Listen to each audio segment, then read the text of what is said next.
প্রিয় দর্শক, আসসালামু আলাইকুম।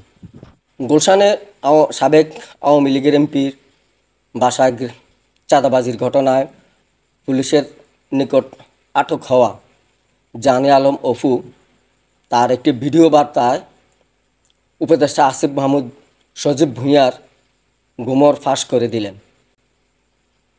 দর্শক, দেশের জনপ্রিয় দৈনিক কালের কণ্ঠের অনলাইন ভার্সনে 13 আগস্ট একটি রিপোর্ট প্রকাশিত হয়েছে। আসুন দেখি এই রিপোর্টটাতে কি বলা হয়েছে। গুলশানের সাবেক এমপি শাম্মীর বাসায় যাওয়ার আগে উপদেষ্টা আসিফ মাহমুদের সঙ্গে কথা হয় বলে জানিয়েছেন চাঁদাবাজির ঘটনায় গ্রেপ্তার হওয়া জানে আলম অপু। সম্প্রতি জানে আলম অপুর ফাঁস হওয়া একটি ভিডিওতে তাকে এসব কথা বলতে শোনা যায়। ভিডিওতে তিনি বলেন, গুলশানের চাঁদাবাজির ঘটনায় টাকার ব্যাগ নিতে যে ছেলেকে দেখেছেন সেটা আমি। আপনারা একটি ফুটেজের মাধ্যমে দেখেছেন যে সমন্বয়করা চাঁদাবাজিতে জড়িত। যে সমন্বয়ক গত বছর ছিল মহানায়ক, তারা হয়ে গেল রাতারাতি চাঁদাবাজ। তিনি বলেন, আমার কিছু প্রশ্ন আছে।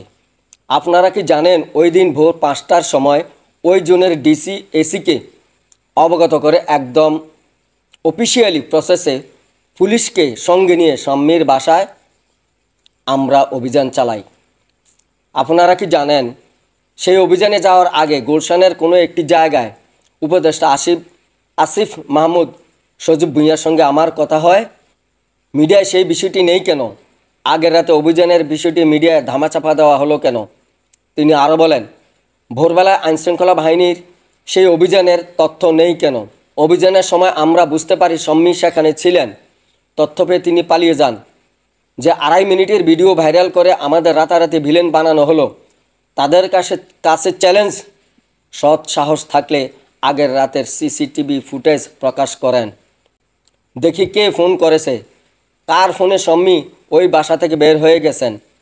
আমরা যে আইনশৃঙ্খলা বাহিনীর সঙ্গে অভিযানে গেলাম, সেখানে আমাদের মধ্যে কি কথা হয়েছিল সেগুলো প্রকাশ করুন।